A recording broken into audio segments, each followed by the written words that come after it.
Replacing the fuel filter on an 07 Ford Ranger. This Ranger takes a Motorcraft FG1036 filter, and this filter fits 592 Ford, Lincoln, Mercury, and Mazda vehicles between model years 2002 and 2011. On this 07 Ford Ranger, the filter is located on the underside of the vehicle. It's mounted to the frame right in line with the middle of the driver's door, and that box is located right beneath where the filter is. First thing I'm going to do is crank the engine and pull fuse number 23, which is a 30 amp fuse. That is for the fuel pump motor and fuel injectors. That will relieve pressure on the fuel system as the engine runs out of fuel. Fuse number 23 is right here, this 30 amp fuse. That's the one I need to pull. That should reduce the amount of fuel that leaks out of the filter when I disconnect those fuel lines. Because I'm filming this, I need a little bit of extra room, so I have the truck jacked up and have it supported with a jack stand. You can probably do it without jacking it up. Here's the filter mounted on the frame. Two lines coming off the left, one on the right. And these clips, you press down on either side. Let me get a mirror behind that so you can see the other side of it. See that green on the other side? So on each one of these, you have to press down on either side of the fitting to get the fitting to release. To squeeze in on those clamps, I have rigged up a system with a small pair of channel locks and a little block of wood on each side. If that works, I'll show you how I made it. Also, you can see I have on latex gloves and I have a container to catch any fuel that may leak out. And I also have on safety glasses. The idea is that the blocks of wood will press in on those green clips, and then hopefully I'll be able to pull the line off. If I can't pull it up, whoop, hey, that worked. That was quicker than I thought. Get the can ready. That worked really well. I need to spin this so I can get to both clips on this side. There is a tool you can get, especially made for this type of clamp. Oh, I just heard them pop in. There's the fuel. Let me see where it's going to find a way out. It's probably right here. Yeah, you can see it saturating the metal. To get to the last line, the third line, I'm going to have to pull the filter out of the bracket. And it's been in there for, what, 16 years. There we go. So one more to go. Gotta open these up all the way. Get the blocks of wood right over those little buttons. And just like that, old filter's off. Fuel lines are different sizes. See, this is larger and smaller. Larger one is the green. So now you just push it on until you hear it click. There's one. Again, you wait for the click. There's two. Make sure it's pushed on all the way. Give it a tug, each line. Those are both on securely.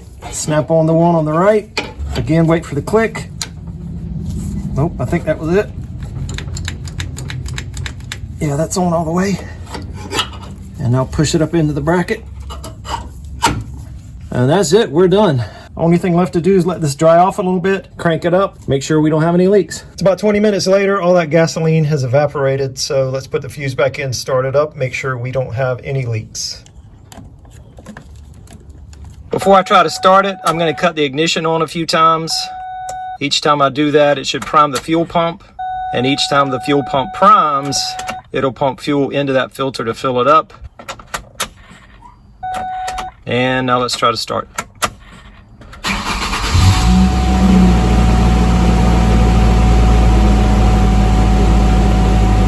About 10 minutes later, engine's fully warmed up. So let's get underneath and check it out. And I've already been under here, so I know it is bone dry. We have no leaks at all. You can see I also wrote the mileage on the filter.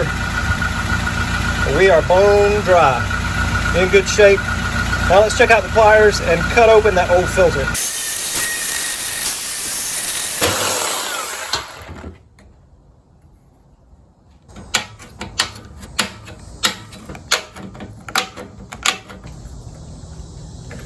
This is what 16 years and 154,000 miles looks like on a fuel filter.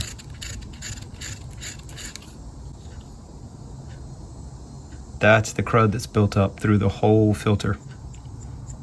So it's amazing the fuel was even getting through.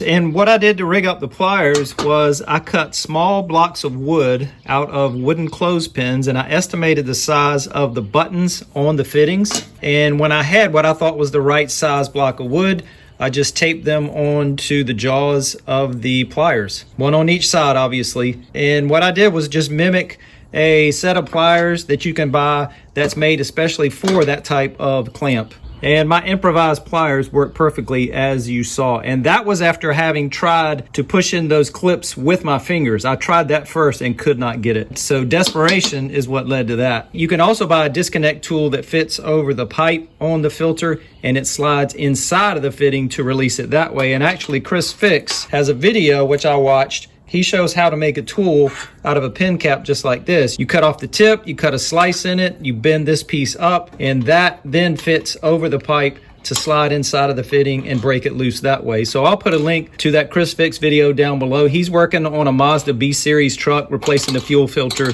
and Mazda B-Series is essentially the same thing as a Ford Ranger, so that video may help you out. I'll put a link to that down below. I'll also put a link to the Motorcraft filter that I use. Again, it was an FG 1036, and like I mentioned before, this filter fits 592 different Ford, Lincoln, and Mercury vehicles.